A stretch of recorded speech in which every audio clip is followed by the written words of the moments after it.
Senhoras e senhores gestores públicos de Tocantins e todos interessados em gestão pública, sejam bem-vindos a mais um Papo de Gestor. Meu nome é Vitor e sou servidor de carreira de gestor público do Estado de Tocantins, lotado na Secretaria Estadual de Saúde, especialista em gestão pública e mestre em gestão de políticas públicas. Venho em nome da GEST, Associação de Gestores Públicos do Estado de Tocantins, para mediar mais um Papo de Gestor. O Papo de Gestor é uma iniciativa da GEST para debater e difundir conhecimentos sobre a temática de gestão pública. E nosso tema de hoje é Contratos de Gestão na Administração Pública, Vantagens e Desafios.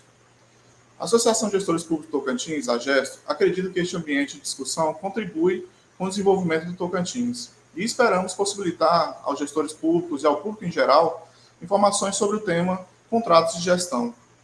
E para falar sobre contratos de gestão na administração pública, convidamos dois especialistas com grande experiência na área e que têm desenvolvido trabalhos em seus estados que podem ser exemplos na condução do planejamento com foco nos resultados das unidades hospitalares sob gestão estatal. Mabelle Veronila Roque, coordenadora especial de gestão de contratos e serviços de saúde da Secretaria de Estado de Saúde do Distrito Federal, graduada em administração, especialista em gestão clínica, mestrando em avaliação em saúde, palestrante, facilitadora e docente em cursos de pós-graduação. Experiência na implantação da contratualização e gestão dos cursos na Unidade de Saúde do Distrito Federal. Seja bem-vinda, Mabelle. Bom dia, Vitor. Bom dia a todos. Mais uma vez, parabéns pela iniciativa de vocês. Eu acredito que a gente falar sobre contrato de gestão, sobre acordo de gestão, é sempre um ponto muito importante para os gestores e para a administração pública, né? Obrigado, Mabelle. E também trazemos o Danilo César Fiore, coordenador de saúde da Secretaria de Estado de Saúde de São Paulo. É servidor da carreira especialista em políticas públicas do Governo do Estado de São Paulo, graduado em Relações Internacionais, especialista em gestão em saúde e mestre em ciência política. Seja bem-vindo, Danilo. Obrigado, Vitor. Bom dia, Mabelle. Prazer enorme estar aqui conversando entre gestores, tratando desse tema tão importante que é a contratualização em saúde. Agradeço mais uma vez pelo convite. Obrigado. Em meu nome, em nome da GES, gostaria de agradecer a presença de vocês em nosso Papo de Gestor. É uma honra contar com vocês que disponibilizaram um pouco do tempo para contar para nós a experiência de seus trabalhos em contratos de gestão. Muito obrigado. E gostaria de fazer um agradecimento também à diretoria da GES, o presidente Rogério França e a vice-presidente Débora Rodrigues e o diretor de administração Rodrigo Almeida e todos os associados pela condução da entidade e por estimular o fortalecimento da nossa carreira no Estado. Me sinto honrado de fazer parte desse processo. Convidamos você que nos acompanha essa edição, que se inscreva também no canal da Gesto, e se você é servidor da carreira de gestor público Tocantins, nos procure para se associar. Fazendo uma breve introdução, muitas vezes na gestão pública, quando se fala em contrato de gestão, o primeiro pensamento é, principalmente na saúde, já que todos nós que estamos presentes atuamos na saúde, é de pensar logo em terceirização do serviço de saúde, por meio de uma organização social. Isso geralmente são associados a estratégias de compra de serviços que envolvem a transferência de prestação de serviços que previamente estavam sob a responsabilidade da esfera pública para agentes privados. E esse contrato que a maioria de nós conhecemos, ele é regulamentado pela Lei 9.637 de 1998. Porém, gostaria de trazer a discussão hoje, e o pouco se sabe é que no artigo 37 da Constituição Federal oferece também a possibilidade de se firmar contratos dentro do próprio ente da administração direta, os que muito conhecem como os contratos internos de gestão. Claro, conforme Maria de Pietro, destaca que o termo contrato ele é apenas um empréstimo dos contratos do direito privado, porque não possui a mesma natureza jurídica.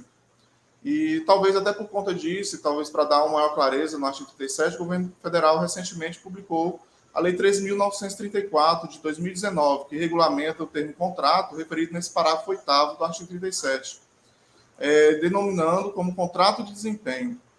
Porém, essa lei se aplica apenas para a administração pública federal, direta, e de qualquer dos poderes da União e das autarquias e fundações públicas federais. Mas a questão dos contratos internos, ela não é tão recente, Ela já tem estudos, alguns municípios têm trabalhado já há algum tempo com esse tipo de contratualização. Só que ainda não é tão difundido como esperamos ou como gostaríamos que fosse. E em 2016, o Distrito Federal publicou o decreto 37.515, que instituiu o Programa de Gestão Regional da Saúde, e com ele o denominado Acordo de Gestão. Dando início ao tema, gostaria de saber da nossa convidada Mabelle, o que são os acordos de gestão? Poderíamos falar sobre a experiência do Distrito Federal com a contratualização com as unidades hospitalares? Como funcionam esses acordos? Então, Vitor, aqui no DF a gente tem uma característica diferente de outros estados, né? Nós não somos estados e municípios, a gente trabalha aqui, enfim, com um meio termo aí nessa questão.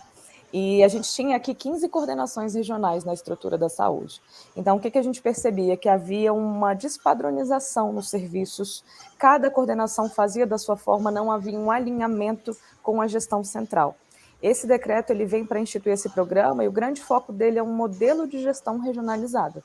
A proposta é que a gente tivesse uma administração central, uma sede, né, que pudesse elaborar as políticas públicas, as diretrizes, toda a proposta ali para assistência e que a gente tivesse ali as regiões de saúde com a execução da política pública. Então, nós criamos 7 regiões de saúde, criamos as unidades de referência distrital e essa estrutura de administração central com as subsecretarias que elaboram a política pública. Esse decreto ele traz o acordo de gestão regional, que a gente chama aqui de AGR, né? O que foi pensado à época? A gente não poderia falar que era um contrato de gestão. Nós temos aqui uma organização social, temos uma SSA que atua com contrato de gestão. À época existia só a organização social, que é o Hospital da Criança, que muita gente conhece a referência, inclusive nacional em bastante coisa, mas a gente tinha as nossas unidades. Então a gente tentou achar uma forma de atuar com as nossas unidades, trabalhar com o desempenho, mas de uma maneira diferente. Por isso que a gente não chamou de contrato, porque eu não poderia contratar dentro da secretaria com o meu mesmo CNPJ. Nós chamamos de acordos, que são pactuações, né? Esse processo, ele começou antes até do decreto, começou em 2015. Em 2016, saindo do decreto, a gente institucionalizou essa estrutura orgânica, fizemos um novo regimento e aí nós começamos um curso de gestão. Fizemos por um ano um curso de gestão regionalizada. Nós tivemos mais de 240 gestores participando e gestores das unidades, nós envolvemos todos os níveis de atenção. Hospitalar, secundário, primário, então nós tínhamos gestores da atenção primária das UBSs, tínhamos gestores de policlínica, de hospitais, e nós dentro desse curso, em parceria com a EAPSUS, que nós temos aqui a FEPEX, uma fundação de ensino e pesquisa, nós desenhamos um formato em que a gente construísse juntos esse acordo. O que seria esse acordo, quais seriam os anexos desse acordo, o que nós esperaríamos dentro dele. E ao longo desse processo, que acabou durando um ano, e a gente tem aí, né, desafios no processo, a resistência das pessoas, a dificuldade em entender que a gente vai passar a acompanhar o desempenho. As pessoas entendem a meta de uma maneira muito equivocada, né? A meta é para ser uma diretriz. Então, a gente fazer todo esse envolvimento da gestão foi um processo longo. Nós demoramos um ano fazendo esse curso, montamos esse contrato, esse acordo de gestão, montamos os anexos vinculados de capacidade instalada, de custos, de faturamento. Nós fizemos toda uma análise em cada região de saúde para entender o que nós deveríamos monitorar e como nós iríamos monitorar esse processo. Então, em 2017, em dezembro, a gente assinou o primeiro acordo de gestão regional. Ele ficou ali por 2018, né, teve a validade de um ano para a gente entender como seria esse funcionamento, e nós passamos a fazer esse monitoramento e avaliação do que ficou pactuado ali.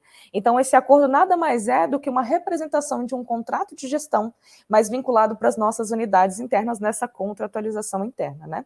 Nós não temos aqui a possibilidade ainda de trabalhar a descentralização orçamentária e financeira, nós temos uma legislação muito rígida, né, a gente precisa atualizar essa legislação com formato especialmente para o Distrito Federal.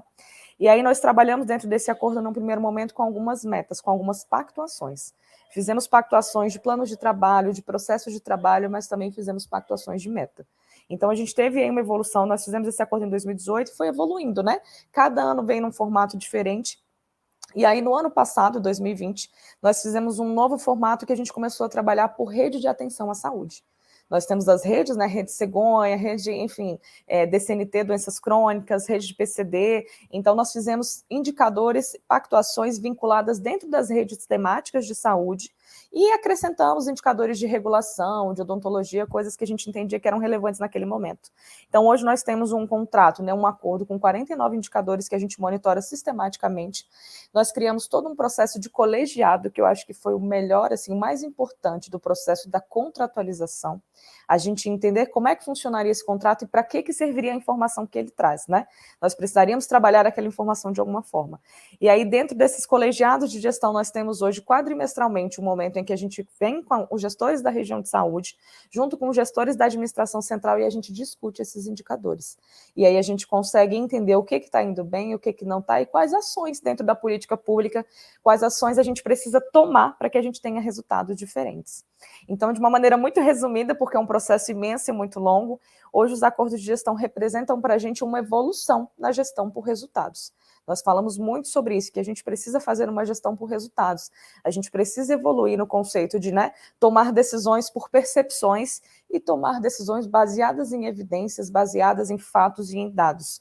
Eu acredito que isso traz uma segurança, especialmente para nós que somos gestores, traz uma segurança e uma possibilidade de ampliar mesmo a nossa visão, a perspectiva do que vai vir pela frente, né? Então, enfim, hoje nós estamos nesse processo, conseguimos avançar para o AGL, que é o Acordo de Gestão Local, que é o quê? O Acordo de Gestão Regional é com a região de saúde, uma grande pactuação, e a região faz acordo com as suas unidades. Então, eu tenho uma cascata da contratualização, né? Não adianta eu pactuar só com o gestor se o gestor não pactua com o profissional. Então, hoje nós estamos agora nessa implantação desses acordos locais. Nós já implantamos com nossas unidades básicas de saúde.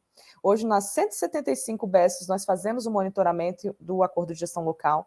Estamos agora em fase de implantação na secundária. Já implantamos na policlínica, e inclusive hoje nós estamos à tarde numa oficina para fazer os indicadores da saúde mental para os CAPs, para o Centro de Atenção Psicossocial. Então, a gente tem uma previsão aí de que até o fim do ano que vem a gente complete e a gente fique trabalhando com esses AGRs e AGLs e a gente consiga entender as nossas unidades e fazer esse acompanhamento maior da gestão por resultados.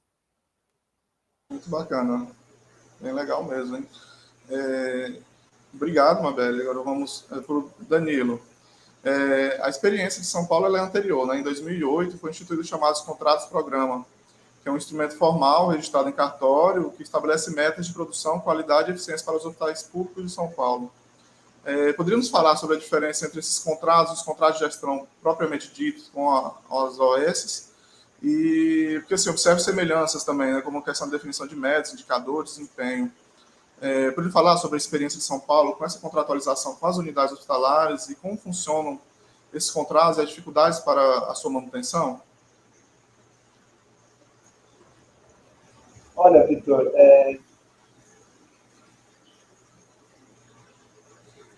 falou bem antes, né? Ele é de 98.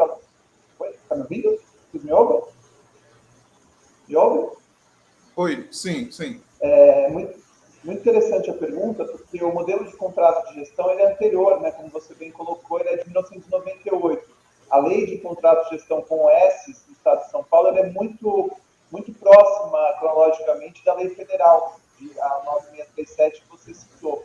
Então, o modelo de contratualização com OS começa ainda na década de 90 em São Paulo e se expande, vou falar um pouco disso. E aí, em 2008, como você colocou, foi pensada uma iniciativa porque a ideia inicial da legislação é que apenas os hospitais, os serviços de saúde novos fossem inseridos no modelo de contratualização com OS. Então, os hospitais que ainda tinham, que eram da administração direta, que, portanto, tinham um modelo de gestão mais conhecido, mais difundido, com funcionários públicos, permaneceriam dessa forma. Portanto, você tem um modelo híbrido de gestão, algumas unidades contratualizadas com OS e algumas unidades de administração direta, além de autarquias, outros tipos, e os filantrópicos, que têm um papel muito grande no Estado de São Paulo, né? As entidades filantrópicas do terceiro setor. Aí, em 2008, foi feita essa iniciativa do contrato-programa, que era uma ideia de trazer, acho que muito semelhante a essa forma que a Mabel colocou, trazer uma dinâmica de gestão para resultados para dentro das unidades de administração direta, dos hospitais de administração direta, com metas, com indicadores e com uma tentativa de atrelar desempenho à remuneração.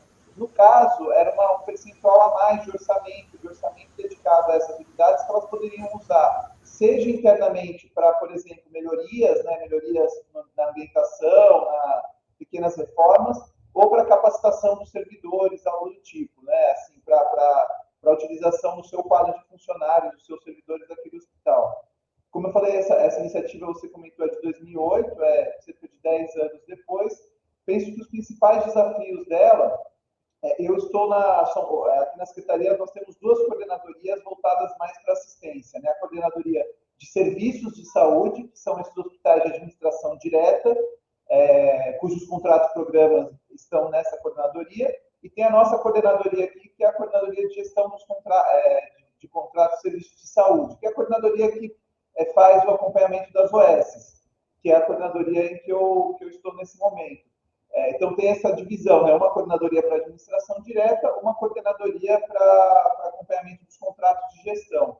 E penso eu que a principal dificuldade do contrato-programa, acho que, de fato, ele tinha uma intenção de trazer essa dinâmica do contrato de gestão para as entidades da direta também, uma ideia de planejamento, um pouco na linha do que a Mabel falou, né? De avaliação de metas, de trazer uma perspectiva de inserção em rede dessas unidades de saúde, mas penso que as principais dificuldades eram o próprio instrumento jurídico. Acho que, assim como também foi colocado pela Mabel, no caso dos contratos de gestão, há uma regulamentação mais avançada, mais evoluída, no sentido de que nós temos um contrato, né? Essa unidade tem uma orçamentação global, então aquele custo total da unidade está embutido no valor do contrato, e o gestor da organização social tem autonomia para a utilização dos recursos, claro, dentro dos parâmetros legais, mas isso dá uma flexibilidade muito maior. Do meu ponto de vista, o contrato-programa padece um pouco dessa dificuldade, porque ele não tem uma margem orçamentária muito grande, porque o orçamento está um pouco amarrado, vamos dizer assim, dentro daquela unidade. O orçamento de pessoal, por exemplo, já está dado, ele não tem condições de mobilidade pessoal que um contrato de gestão tem. Então, ele tem algumas dificuldades de operacionalização naquilo que se pretendia, imagino, que era dar ao gestor maior empoderamento e, ao mesmo tempo, mais responsabilidades, mais autonomia com responsabilidade para que ele pudesse responder perante a rede dentro daquele papel assistencial. Por outro lado, eu acho que foi uma iniciativa interessante. A ideia da Secretaria naquele momento, que eu acho que vai muito ao encontro disso que nós estamos falando, é de você ter uma pactuação, né, de toda a rede de serviços de saúde, menos no sentido até das metas, que são importantes, de correr atrás dos resultados, mas de planejamento mesmo, né? Quer dizer, a meta ela é uma consequência, ela é um reflexo daquilo que se espera daquele serviço de saúde em qualquer nível de atenção. Então, ela traz também para os gestores, para os profissionais de saúde que estão ali envolvidos, uma ideia de que é necessário alcançar aquele objetivo dentro da rede. Penso que, fazendo agora um bate-bola com a Mabel, acho que nós temos mais dificuldades. Por um lado, né, o DF tem essa constituição de não ser um estado e um município. Então, toda a rede está dentro dele, né, assim, de uma certa forma, vamos dizer assim, né? Ele meio que organiza desde a atenção básica até a atenção terciária, quaternária. Uma situação que no estado de São Paulo é muito distinta, porque nós estamos aqui dentro de regiões de saúde, um estado populoso, com 44 milhões de habitantes, com cada região com muitas diferenças regionais, alguns municípios de altíssimo porte, de grande contingente populacional, alguns municípios com menos de 1.000 habitantes, mais de 50% dos municípios com menos de 10 mil habitantes. Então, essa disparidade regional torna uma dificuldade muito grande, além da interação com os municípios, né? Então, o desafio da articulação do serviço de saúde nesse cenário é muito mais complexo. Mas insisto que penso que as iniciativas de contratualização, né, que estavam muito em voga no final dos anos 90 e 2000, são importantes nesse sentido. Muitas vezes não só pela questão do contrato em si, do instrumento, né, da ideia das metas, que são relevantes, acho que tem uma característica de se pensar, né, quais são os resultados, mas do esforço que ela traz para dentro da gestão, do planejamento, da necessidade de entender que a unidade não é um autômato dentro da rede, ela não faz aquilo que ela entende que é mais adequado, ela precisa, de alguma forma, responder aos desafios e às necessidades de toda a região de saúde.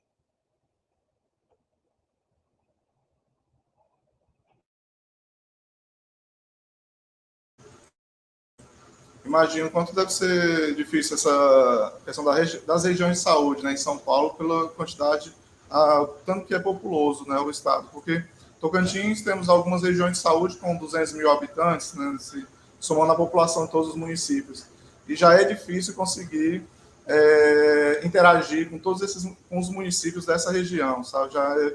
Já se mostra um pouco complicado. Eu imagino São Paulo como deve ser essa discussão com os municípios.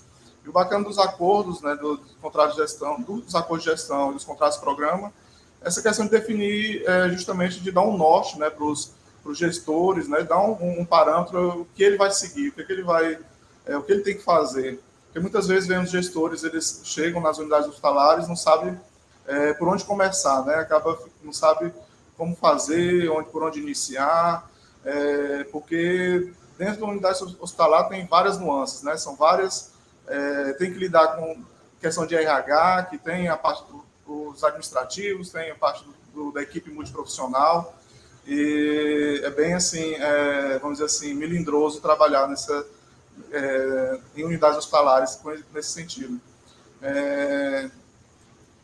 Dando continuidade, Mabel, qual a importância que você vê nessa questão de difundir e adotar o uso de tais acordos na administração pública? Pensando não só assim na saúde, mas se fala na administração de um modo geral.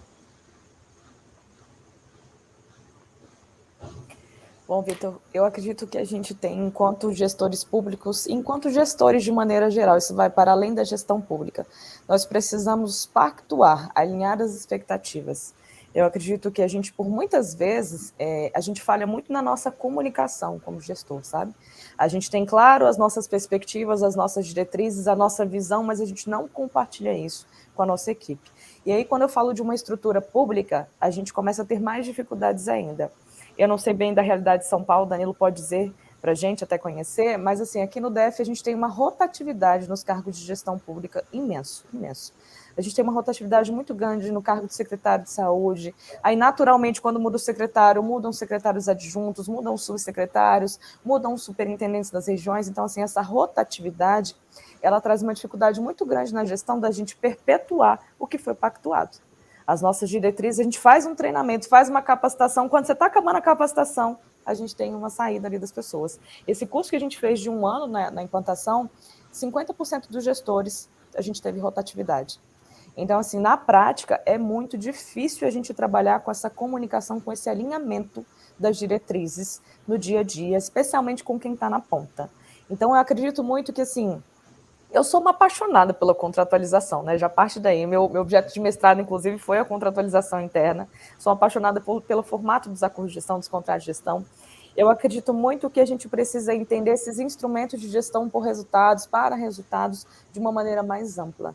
A gente precisa ter essas pactuações definidas, a gente precisa falar sobre isso, a gente precisa dar devolutivas. Eu acho que a gente é muito bom, e aí vou pedir uma licença aqui, a gente é muito bom de planejamento e não é tão bom de fazejamento, sabe? A gente planeja demais e na hora de aplicar a gente tem muita dificuldade. A gente é muito bom em diagnóstico, né? O gestor é muito bom, todo mundo sabe o porquê, o que vai acontecer, o motivo, mas na hora de aplicar a gente tem uma dificuldade imensa. E não adianta, os processos são construídos pelas pessoas, não tem como. Não é um sistema que faz um processo acontecer.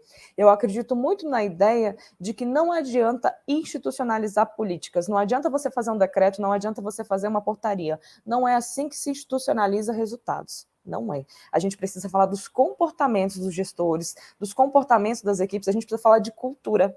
E quando eu falo de cultura, uma pactuação como essa, dos acordos de gestão, do contrato-programa, eu acredito que aí a gente está tendo um instrumento para poder trabalhar essa cultura. E é um processo longo, a gente também tem que entender isso, né? Não adianta implantar um acordo de gestão e achar que no outro mês, pronto, está tudo resolvido. Não, é uma cultura longa. A gente está desde 2015 falando disso, houveram tentativas antes que não deram continuidade, a gente está agora em 2021 e ainda vem evoluindo, é um processo de evolução constante, né? Os estudos que falam de cultura falam que são em média 10 anos para você conseguir trazer uma cultura. E a cultura do serviço público é uma cultura que, no geral, é vista de uma maneira muito ruim, né? As pessoas têm uma visão do serviço público muito equivocada, de que a gente ali não tem uma continuidade do trabalho, de que a gente não trabalha de fato, né? E quem é gestor público estaria, a gente sabe o quanto a gente trabalha, o quanto é puxado, o quanto é difícil dar continuidade na gestão. Então, eu acredito muito nisso, assim, essa ideia dos acordos para a gente, ela veio como um indutor. o indutor para essa mudança de cultura e o indutor para a gente discutir os resultados. E aí uma fala que o Danilo trouxe, que eu acho que é bem importante. Para além da meta, eu acredito muito que o processo envolvido, tanto na construção quanto no plano de ação envolvido ali, talvez seja o mais importante. Porque o indicador ele é um reflexo, né, de uma série de questões envolvidas, de uma série de processos, alinhamentos, de pactuações, de discussão da gestão. Então, esse movimento, eu acredito que seja o mais relevante dentro desse processo. O que causa a meta, o que causa a pactuação, que é todo esse entrelace ali, essa comunicação que é feita, essa junção que é feita entre a gestão e entre o profissional da saúde, entre o profissional, enfim, de maneira geral. Acredito que a gente tem muitos ganhos nesse sentido. Assim, eu acho que esse é o grande desafio, o grande objetivo de um acordo de gestão, mas ser esse instrumento, de fato, para o resultado. Pensar em longo prazo, né, Mabel? A questão tem que ser pensado bastante em longo prazo, porque a gente vê, eu até entendo essa questão da rotatividade como um dos principais dificultadores da implantação dos acordos, né, de gestão. Que no Tocantins tem já iniciado essa discussão, já tem essa conversa para fazer essa contratualização junto às unidades hospitalares, mas aí sempre esbarra naquela questão que temos que dar também condições, né? Não é só exigirmos que fazer o contrato lá, exigir que o gestor da unidade hospitalar ele cumpra tudo que está ali estipulado, né, determinado, mas se não for dadas as condições necessárias para que ele cumpra aquelas funções, não vai ter como ser cobrado, né? Apesar do contrato servir bastante como um caminho a ser seguido, né, como um mapa ali vamos dizer assim, um mapa do tesouro para fazer a gestão da unidade hospitalar, mas se não for dado condições, não vai morrer com o tempo, né? Não vai ser dado seguimento. Danilo, no caso, buscando entender essa correlação entre a implementação da política de gestão que pode se observar no caso desse tipo de contratualização e os resultados do processo e de impacto da organização, quais os principais benefícios e impactos que se tem observado na adoção dessa modalidade de contrato, no contrato-programa, no caso de São Paulo? Olha, Vitor, do contrato-programa, eu penso que é um pouco como eu falei na resposta anterior, né? Imagino que seja trazer um pouco a ideia de uma articulação da rede, de uma capacidade da unidade dentro do seu papel ali, assistencial regional, né? Como falei, acho que ainda os desafios do contrato-programa são as dificuldades legais. Eu acho que ele foi criado dentro de um arcabouço que ainda não permite avançar mais no sentido dessas questões que você colocou agora, né? De dar mais capacidade ao gestor, a um diretor de uma unidade, né? De ter mais autonomia, de responder de uma forma até mais responsável nesse sentido. Quer dizer, se ele não cumprir meta, quais são as eventuais sanções nesse sentido, né? Que no caso do contrato de gestão, você tem sanções pecuniárias, você tem sanções no sentido até de, eventualmente, de um rompimento de contrato, de uma troca de gestão, né? Então, eu acho que nesse ponto ele acaba tendo uma dificuldade de dar o próximo passo por conta do próprio arcabouço em que ele está inserido. No caso dos contratos de gestão, que eu tenho mais propriedade para falar, por estar envolvido, né, diretamente, eu penso que houve uma institucionalização muito grande do modelo nos últimos 20 anos. Né? Ele é um modelo muito pioneiro no Estado, então houve uma evolução muito grande na capacidade de implementação dessas unidades ao longo do tempo. Acho que ele trouxe, mais do que a própria ideia do contrato em si, eu vou muito na linha do que a Mabel colocou. Eu acho que o contrato ele é um meio. Né? Eu acho que nós não podemos fetichizar o contrato em si, porque já ouvi também, às vezes até na literatura, em entrevistas, não, é o contrato que especifica tudo. Não, o contrato ele é o começo, né, de uma interação, ele é o meio, ele é um protocolo ali de intenções, às vezes com sanções ou não, com incentivos, mas o que importa é esse acompanhamento constante, né? É como se fosse um casamento ali, que você, não é no dia do casamento que você define tudo que vai acontecer, é ao longo da convivência, né? Então, penso que é muito importante essa questão também colocada da institucionalização. Né? A institucionalização, concordo plenamente, ela não se faz com decretos, portarias, resoluções e nem com contrato, não é escrevendo. Escrever é muito importante, isso é uma parte, mas ela se faz com você tendo equipes e pessoas engajadas, e setores, né, engajados e voltados para esse monitoramento, esse acompanhamento, porque senão essas iniciativas morrem, elas ficam pendentes só no papel, né? Em resumo, basicamente é isso. E concordo também, acho que a gente às vezes tem uma capacidade muito grande, e digo isso na saúde, né? Nós somos prolixos às vezes em escrever protocolos, escrever planejamentos, e fazer programas, mas uma dificuldade muito grande da execução. Então, fazendo uma ponte aí, eu penso que os contratos de gestão trouxeram uma capacidade de execução muito grande, mas como ele dá autonomia e dá essa flexibilidade para o gestor, isso facilita muito. Então, teve um avanço muito grande na execução das políticas, né? Os desafios que eu penso, os grandes desafios são essa questão que foi colocada também, que a Mabel colocou, né, da rotatividade, das dificuldades, né, de manter um quadro ali que seja voltado para isso. Você tem um quadro muito específico, porque não é aquele profissional de saúde da ponta, né, não é o enfermeiro, não é o físio, não é o médico, mas é importante que você tenha esse conhecimento assistencial também. Mas, ao mesmo tempo, você tem que conhecer de gestão, um pouco de planejamento, de orçamento, os sistemas. Então, é um profissional de difícil atratividade, né, e tem uma rotatividade muito grande, mas que é fundamental, porque sem essa capacidade de agência, né, de regulação constante, o modelo corre o risco de sucumbir. Qualquer modelo, né, um modelo de contratualização, se a gente pode chamar assim, né. Penso também que, no nosso caso aqui, a contratualização ela trouxe uma dinâmica de gestão de qualidade para a assistência. Eu acho que isso foi muito importante. Muitas das unidades que são contratualizadas hoje, elas têm acreditação, né, têm gestão de processos, são certificadas, e acho que isso foi muito induzido pelo contrato. O contrato ele traz essa obrigação, vamos dizer assim, né? Estou dizendo obrigação no sentido de ele traduz em metas, em indicadores, alguns processos que são importantes na rotina da unidade para que se cumpra aquilo. Então, isso facilita um processo de planejamento interno das unidades. Então, acho que houve um crescimento muito grande nesse sentido. E volto a insistir, para encerrar, eu acho que é fundamental a institucionalização, porque nós, às vezes, conversamos muito com gestores de vários entes federativos que veem, às vezes, na contratualização a panaceia, né? Olha, eu vou contratar e está resolvido o meu problema. Eu vou passar dinheiro para aquele cara e ele vai resolver o meu problema de saúde, o meu problema, às vezes, até em outras áreas, né? E nós sempre colocamos, olha, não é bem assim, quer dizer, é importante você ter uma estrutura de gestão no Estado, na Secretaria, capaz de fazer o acompanhamento, e sem isso, a chance de dar errado é muito grande, né? E nós temos visto experiências, infelizmente, ruins.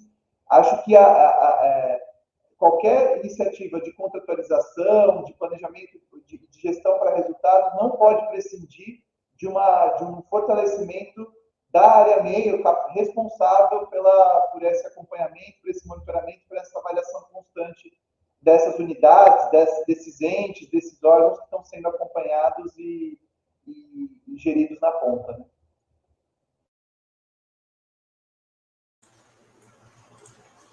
Mabel, no caso, acho que já meio que já foi vocês responderam, de certa forma, Danilo, a Mabel, mas queria saber se você pode complementar, assim, com relação aos desafios para manutenção desses acordos de gestão no Distrito Federal, né? Como lidar com aquela resistência inicial por parte de gestores? Eu falo tanto os gestores ali lá na ponta, como os gestores também que estão acima, né? No caso, secretários, né? Superintendentes. Como lidar com essa resistência inicial, no caso, né? E como se evitar a questão dos desvios, né? Que é aquela, muitas vezes se vê questão das metas, de querer cumprir de qualquer jeito para poder bater a meta, né? Bater a meta, atingir os indicadores, e que é o nosso principal, isso falando, no caso lá, o gestor olhando o contrato, o acordo de gestão em si, mas que, na verdade, acaba deixando a desejar ali em qualidade do serviço prestado para o usuário do sistema único de saúde. Você poderia falar um pouquinho sobre isso para a gente, por favor? Perfeito, Vitor. Em relação à resistência, o que acontece? Quando a gente iniciou esse processo, a gente teve resistência de todos os tipos, né? Até porque, para a gente falar de um acordo que não teria um orçamento diretamente envolvido, isso interfere. Querendo ou não, as pessoas, os gestores de maneira geral, olham para aquilo que tem um orçamento maior, que tem um orçamento que eu vou ter desconto, que eu vou ter isso. E num primeiro momento, o nosso acordo ainda não tem uma vinculação financeira, a gente ainda não conseguiu chegar nessa etapa. A gente está construindo um sistema de incentivos ainda, mas não financeiros diretamente, sabe? Então, acho que a primeira resistência é, para que serve isso, né? Por que eu tenho que mexer com isso? Isso vai tirar o meu tempo. Então, assim, às vezes a gente não entende que o nosso perder tempo é um investimento, na verdade. A gente está perdendo tempo ali para ganhar um tempo numa resolução maior. Esse olhar para dentro, por muitas vezes a gente se perde. A gente olha muito para fora, para os contratados com organizações sociais, para as contratações assistenciais complementares, e a gente olha pouco para a nossa contratação interna, contratualização interna. Então, acredito que talvez essa seja a primeira resistência, esse entendimento que uma contratualização externa é importante, sim, mas se eu não olhar para a interna, eu não consigo mapear a minha necessidade para contratualizar externo, eu não consigo organizar a minha rede, eu não consigo chegar a um ponto um dia de não depender de uma contratualização externa. Nós fazemos complementações no SUS, isso é fato, mas se a gente não se organizar a médio e longo prazo, a gente vai ser dependente de complementações no SUS, como a gente é hoje, por exemplo, no DF, em algumas situações, em algumas modalidades. Então, acho que esse é um primeiro ponto. Um segundo ponto quando a gente fala de pactuação, a gente vai entrar numa região de saúde, vai entender o cenário dela e vai colocar ali uma meta, uma pactuação, uma ação vinculada, né? Quando a gente fala disso, as pessoas tendem a ter muito receio. Eu me lembro que a gente foi numa das unidades para fazer esse processo de formação do acordo e a unidade achou que a gente implantaria uma organização social. E eles falaram, olha, a gente não quer participar, a gente não quer falar muito, porque vocês estão fazendo isso aqui porque vão implementar uma organização social na sequência.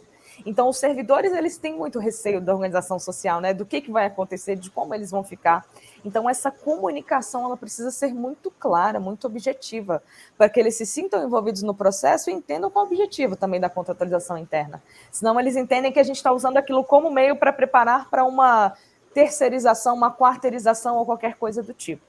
Então, há um entendimento equivocado nesse sentido também. E, na verdade, assim, de resistência nós temos várias, tá? Mas eu estou aqui trazendo algumas, talvez, que sejam as mais relevantes que a gente enfrentou. E uma outra que eu acredito que seja muito importante, que é a resistência do servidor em parar para discutir a gestão.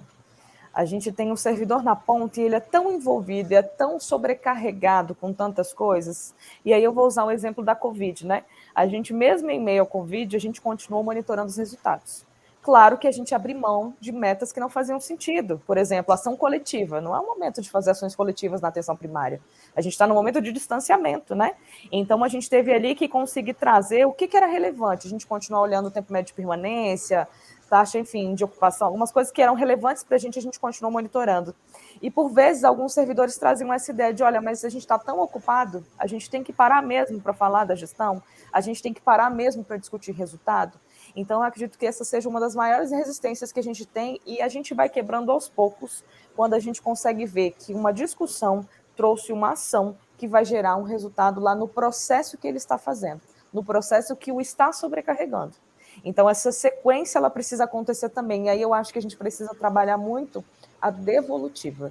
Nós fazemos muito e não devolvemos para o profissional que foi envolvido na consulta inicial ou no planejamento inicial. E aí ele tem um entendimento que tudo que ele falou, tudo que ele contribuiu não valeu de nada. Então, se eu não faço essa devolutiva, ele não entende a contribuição dele como sendo importante. E ele se afasta um pouquinho do processo. E em relação aos desvios, o que eu acho, Vitor? O que eu entendo, na verdade? A gente precisa entender que, assim, a meta, como a gente disse, é um norte, né? É uma diretriz. E aí aconteceu um processo muito bacana no passado, porque nós não temos incentivos financeiros ainda.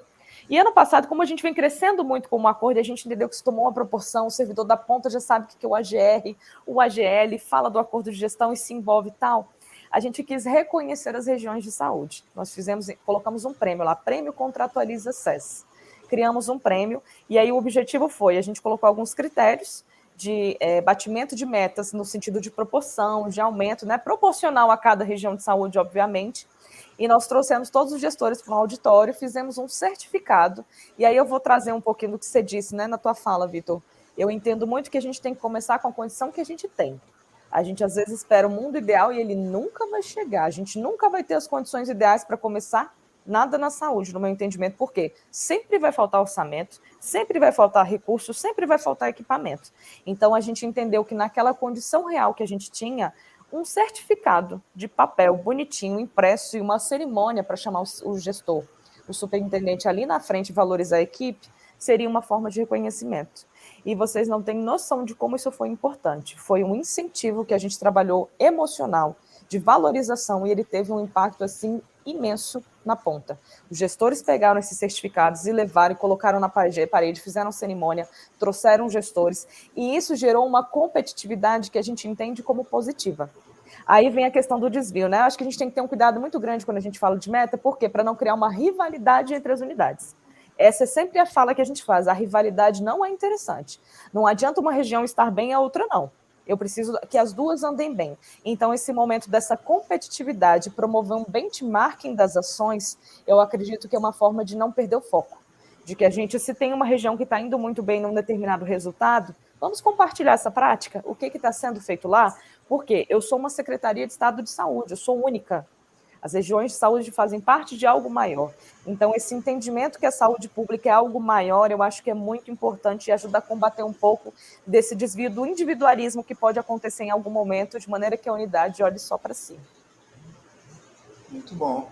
Muito bom. Eu estou pegando as falas aqui como um benchmark, viu? Porque bastante interessante. E, inclusive, até... se me dá licença, gostaria de perguntar, assim, essa questão dessa descentralização do orçamento, o que é que, no caso, tem impedido de realizar, e queria que você adiantasse um pouquinho sobre, assim, esses incentivos financeiros, como vocês estão pensando, como vocês têm trabalhado. Você já falou um pouquinho dessa questão de ter feito essa cerimônia, é uma forma de incentivo também, né, no caso, como você bem colocou. Mas também, como você colocou, essa questão, os gestores pensam logo a questão de ter o orçamento, né? Ter um controle sobre uma parte do orçamento. Você poderia falar um pouquinho sobre isso? O Danilo também eu gostaria que o Danilo também falasse um pouquinho sobre essa questão dos incentivos junto com as suas unidades hospitalares. Um pouquinho, por favor. Perfeito. É bom que a gente já vai fazer um benchmark aqui para as 3 unidades, né? Eu também estou aprendendo bastante com vocês. O que acontece aqui para a gente, em relação à descentralização orçamentária e financeira, nós temos um orçamento hoje que é vinculado à administração central e nós fazemos a gestão na administração central. Então, hoje eu não consigo dar para a ponta, para a região de saúde, o orçamento para ela executar. Eu não consigo dar nem o orçamento, nem o financeiro. Então, a limitação ela na legislação mesmo, a forma como foi colocada. Então, o que nós estamos fazendo? Nós criamos um grupo de trabalho e conseguimos trabalhar agora, e a ideia é a gente criar um projeto de lei que traga essa flexibilização, para que a gente consiga trazer ali uma forma de descentralizar o recurso. Mas, como esse processo é um processo longo, o que a gente vem atuando para o ano que vem? Nós estamos trabalhando com a ideia da descentralização orçamentária. É diferente o orçamentário do financeiro, né? Uma coisa é ele ter o orçamento em mãos e saber, olha, eu tenho ali 15 milhões para gerir determinada unidade, então o gestor precisa entender o que são esses 15 milhões. Onde é que eles estão impactando, quanto que ele tem de custo com o pessoal, quanto que ele tem de custo de material de consumo, até porque, quando ele entende, ele passa a gerir melhor o próprio orçamento. E ele precisa entender também, e aí eu falo como gestão central, que não adianta pedir se não há previsão orçamentária. Não adianta eu querer construir mais uma unidade se não há uma previsão orçamentária. Não adianta eu querer colocar um novo serviço de ressonância magnética se não há uma previsão orçamentária. Então, no fim, Vitor, eu acho que essa discussão sobre orçamento ela é muito rica e a gente tem muito que evoluir como gestor público. Por quê? A gente precisa definir as nossas prioridades. E essas prioridades têm que ser discutidas com os vazios assistenciais. Qual que é a necessidade da unidade? É ter um novo serviço de ressonância ou é ter um novo serviço ali, por exemplo, de vitrectomia? Eu tenho uma fila imensa de vitrectomia, então essa discussão ela precisa ser mais ampla e o gestor regional hoje, geralmente, ele não participa tão perto disso. Quem participa são os gestores centrais. E aí a gente comete um erro muito grande, que é o quê? Fazer um planejamento de escritório. A gente faz aquele planejamento que é lindo, mas quando você vai para a ponta, eu pedi Novalgina e ele precisava de soro. E aí chega uma caixa de Novalgina e ele fala, não, mas eu não preciso de Novalgina, eu preciso de soro. Só que ninguém parou para ouvir o que ele precisava. Então, eu acredito que isso é um ponto, assim, sabe, que a gente vem tentando, e como a gente vai fazer aqui no DF? A gente vai fazer uma experiência piloto com uma região de saúde. que é mais organizada, que está um pouco mais, que já tem uma gestão que ficou bastante tempo, e a gente viu na prática, né, como a gestão ficar mais tempo trouxe resultados mais fortes ali dentro da região. Então, a gente vai começar esse projeto lá dentro. Um outro ponto, que aí sai da descentralização orçamentária e financeira, que é esse sistema de incentivos, a gente está criando um grupo de trabalho para pensar nesse sistema de incentivos. Por quê? Para além do orçamento, até porque num contrato, num acordo de gestão, eu não posso fazer um desconto muito grande vinculado a metas, né? Tem um orçamento ali que precisa ser pago, o custeio, a água, a luz, pessoal, isso tudo vai acontecer independente dele bater meta. Tem ali um incentivo vinculado, né? E aí, nesse sistema de incentivos, o que a gente vem pensando? Em incentivos que possam, de maneira muito prática e simples, que a gente consiga aproveitar o que a gente tem, por exemplo. Aí eu tenho um incentivo do Ministério de Capacitação. Então, vamos pegar a região com o melhor resultado e dar para ela escolher uma capacitação que ela queira fazer para um grupo específico? Vamos priorizar, então, uma determinada região na hora de implantar um novo serviço? Então, é a gente reconhecer, na maneira do possível, com pequenos incentivos, dentro da nossa possibilidade orçamentária, e que a gente tem mais flexibilidade, que às vezes a utilização de um recurso de uma emenda parlamentar, de um programa, que a gente consegue trazer uma forma de beneficiar quem está se organizando melhor, mas nunca deixando de olhar também para quem não está indo bem. Se eu tenho uma unidade que não está indo bem e eu não dou nenhum recurso para ela, ela vai continuar não indo bem. Ela vai ter, inclusive, a tendência é que ela fique cada vez pior. Então, a gente também tem que entender muito, se aprofundar nesse conceito do incentivo. E não entender que isso tem a ver com custeio de maneira geral. Acho que deu para, assim, esse assunto é bem rico, né? Se deixar, a gente fica aqui horas falando sobre ele. Então, mas acho que já deu pelo menos um pouquinho dessa noção do que a gente está pensando aqui em fazer. Sim. Danilo, poderia falar um pouquinho também, como em São Paulo? Posso sim. Eu acho que o contrato de gestão, ele tem, né, a ideia de que você remunera por resultado, sejam metas quantitativas, né, saídas, consultas, exames realizados, e metas qualitativas. E acho que toda vez que você remunera por indicadores, você pode gerar incentivos, usando a expressão, perversos, né? Isso eu acho que é uma preocupação de todo gestor, porque você pode estar criando ali uma situação em que você está, que acho que foram os desvios que você comentou, né, Victor? Assim, você pode sim estar gerando uma indução a uma alta produtividade, uma super produtividade, né, superestimando alguns procedimentos. Eu acho que isso também, mais uma vez, tem que ser um olhar de não achar que o contrato, que a unidade se encerra naquela meta. Então, nós, ao longo do tempo, eu acho que a ideia de você ir desenhando indicadores para um contrato, seja uma contratualização interna ou um contrato de gestão, é você pensar que isso é um processo de evolução constante. O contrato de gestão hoje do Estado de São Paulo, como era o contrato, o programa, ele não é o mesmo que ele era quando era em 1998. Né? Então, o que nós temos tentado fazer é colocar indicadores, vamos dizer, casados. Assim. Então, por exemplo, tudo bem, eu contrato saídas hospitalares, né? Vamos pensar, saídas cirúrgicas. Mas eu não quero fazer só cirurgia de pterígio, vou usar o exemplo da Mabel, eu quero fazer traqueotomia também, eu preciso da cirurgia de alta complexidade. Então, a gente colocou também alguns indicadores, eu não quero só cirurgia, eu quero também 5 ou 6 ou 10 procedimentos que eu vou escolher o procedimento. Então, você vai colocando induções casadas, né? E no caso da qualidade, como é que a gente vê? É como se fosse uma indução no sentido de uma competição, no caso, entre as unidades, mas uma competição sadia, vamos dizer assim, administrada. Em que termos? Olha, aquelas unidades que já têm um padrão de qualidade, por exemplo, em saúde materna e infantil, elas vão manter, se a gente colocar um indicador ali de melhores práticas, elas provavelmente vão manter aquilo. Mas a minha preocupação não é com ela, a minha preocupação é aquele que ainda não chegou lá. Então, ao colocar um sarrafo, mínimo que seja, eu vou tentando fazer uma indução para que toda a rede vá para um patamar mínimo de qualidade que eu consiga minimamente dizer, olha, minha rede tem aqui um padrão. Eu acho que essa é a nossa intenção quando a gente insere indicadores que são comuns a todos os contratos. Né? E acho que isso serve tanto para contratos, como eu falei, internos, como para contratos de gestão com terceiros, filantrópicos. Acho que isso é um incentivo importante para a uniformidade e padronização das redes. Né?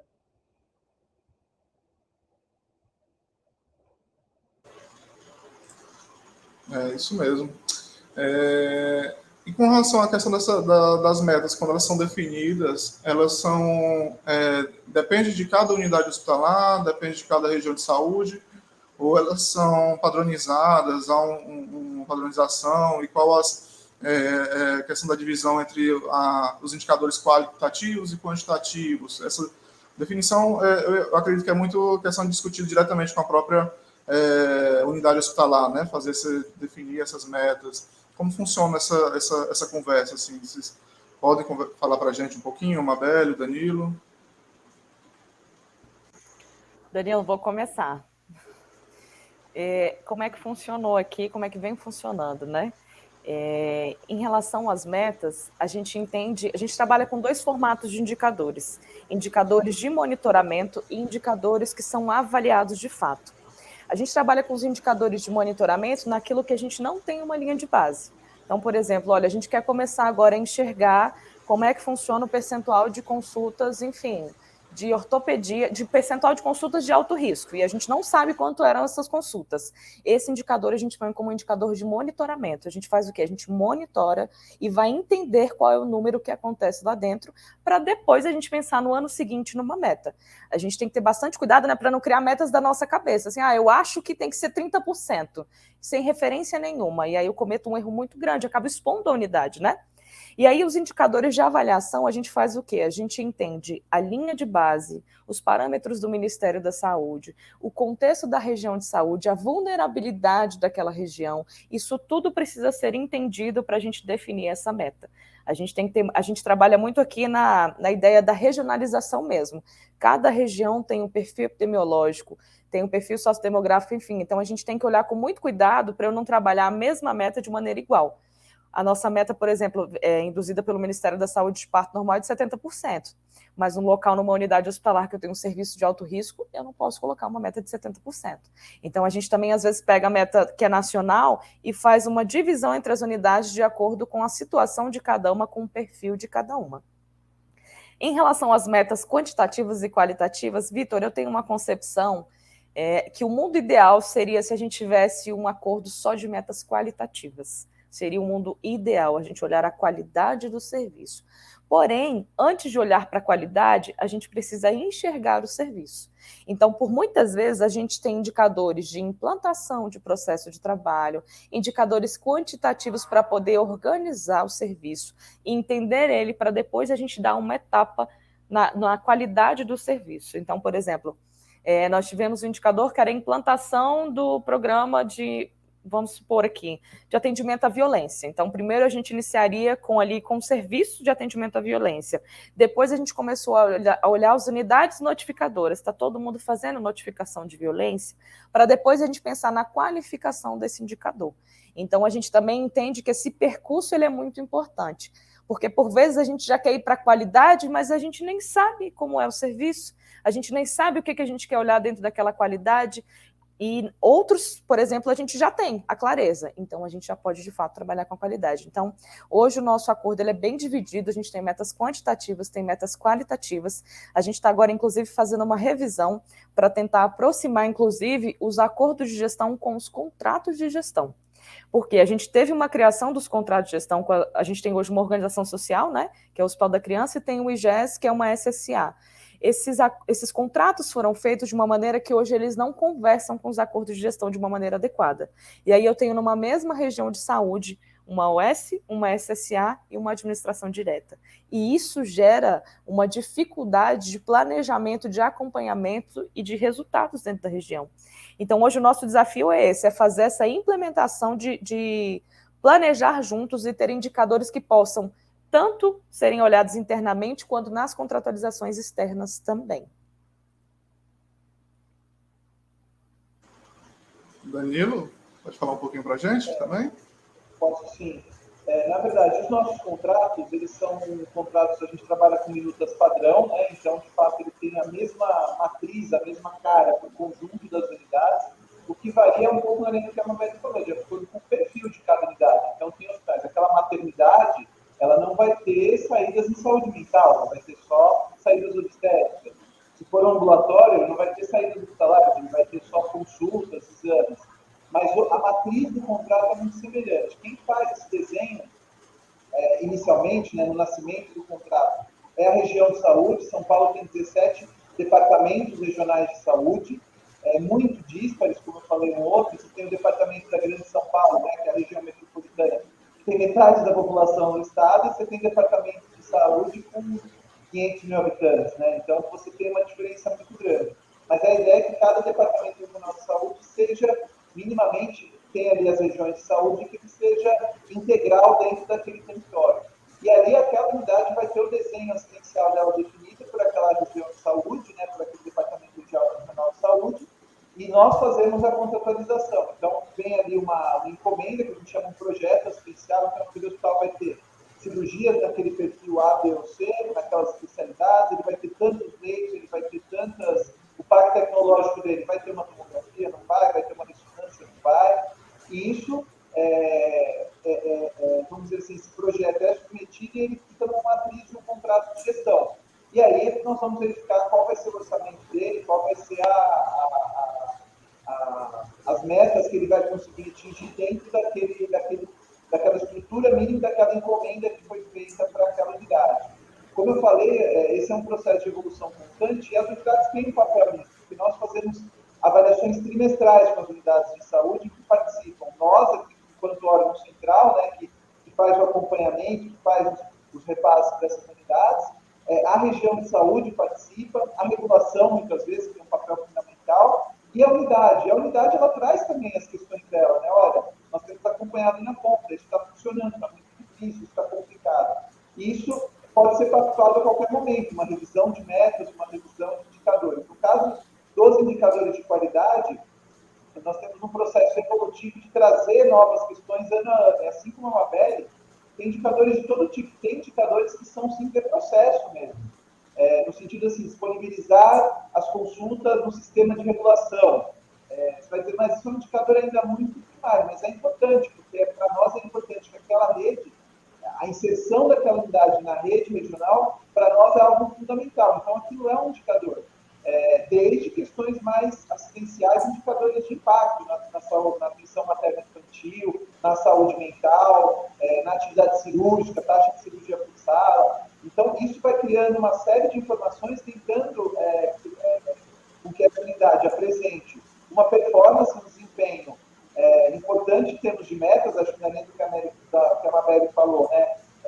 Há uma expectativa em relação àquela unidade de saúde mínima, de produtividade, não há como negar isso, e, por outro lado, que ela tem um patamar mínimo de qualidade. Mas isso, volta a insistir, acho que é um processo constante de revisão e de acompanhamento, para que justamente a gente acabe não criando situações em que a meta seja um fim em si mesmo, né? Que você fica batendo a meta e fica só uma questão burocrática, e não olhar, de fato, aquela meta dentro de um conjunto maior de resultados para a saúde, do modo geral, né?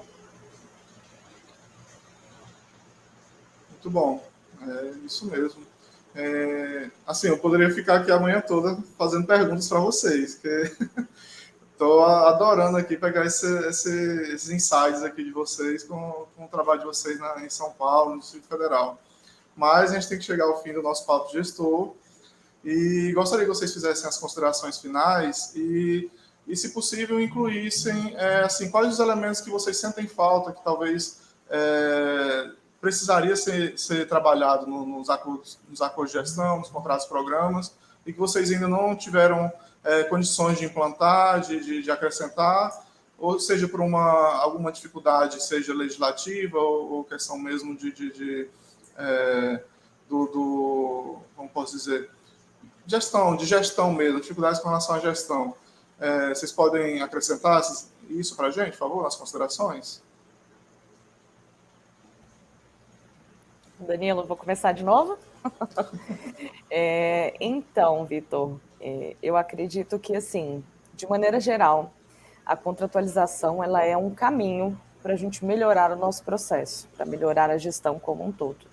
A contratualização é um dispositivo de gestão. Como o Danilo colocou, ela não é a gente não pode fantasiar e achar que é a solução de todos os problemas. Não, ela é um instrumento. É um instrumento contratual, é um dispositivo de gestão para nos ajudar a ver o que precisa ser feito e como a gente vai fazer. A gente precisa entender isso, delimitar, deixar escrito.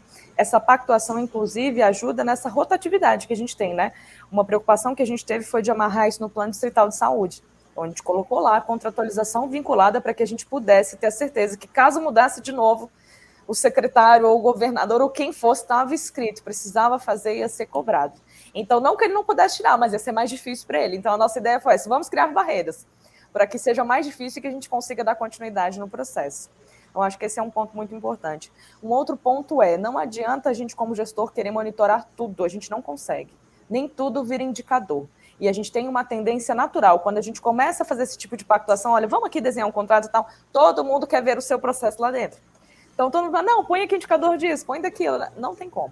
A gente precisa definir prioridades. Não adianta a gente querer começar olhando tudo que a gente não vai olhar nada. Então, eu também acho que é importante esse alinhamento de por onde a gente começa. Faz um planejamento a médio prazo, ó, começa por aqui, depois começa pela regulação, depois vai para a saúde mental, depois faz uma evolução nesse processo. A gente aqui, por exemplo, nos acordos de gestão local, a gente começou pela atenção primária, por entender que ela é a ordenadora da rede, era um nível de atenção mais organizado, e assim, sem ela a gente não conseguiria fazer todo o resto. Apesar de que a hospitalar é onde gera mais problemas, é a mais intensa, a gente começou pela primária. Agora estamos na secundária, para como se fosse organizando o processo para chegar, por fim, na hospitalar. Foi a estratégia que a gente utilizou internamente, né?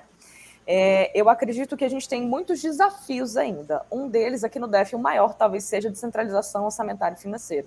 A gente precisa começar a fazer esse exercício de olhar para o orçamento, de fazer primeiro essa descentralização do orçamento, para depois a gente falar do financeiro da execução. Acho que esse é um ponto importante. Tem um outro ponto que eu acredito que seja fundamental, e é uma das nossas maiores dificuldades aqui no DF, que são sistemas de informação. Nós temos aqui, eu não sei a realidade de São Paulo, mas eu tenho um sistema para regulação, eu tenho um sistema para atenção primária, aqui eu tenho o CISREG na regulação, eu tenho o ESUS na atenção primária, aí eu tenho o TRECCARE na atenção hospitalar, eu tenho um outro sistema que é de materiais, esses materiais. Essa quantidade de sistemas, elas trazem informações que a gente brinca aqui que são imbatíveis, que nada bate com nada. Então, uma informação diz 1, a outra diz 2, a outra diz 3. Então, peraí, o que eu vou utilizar?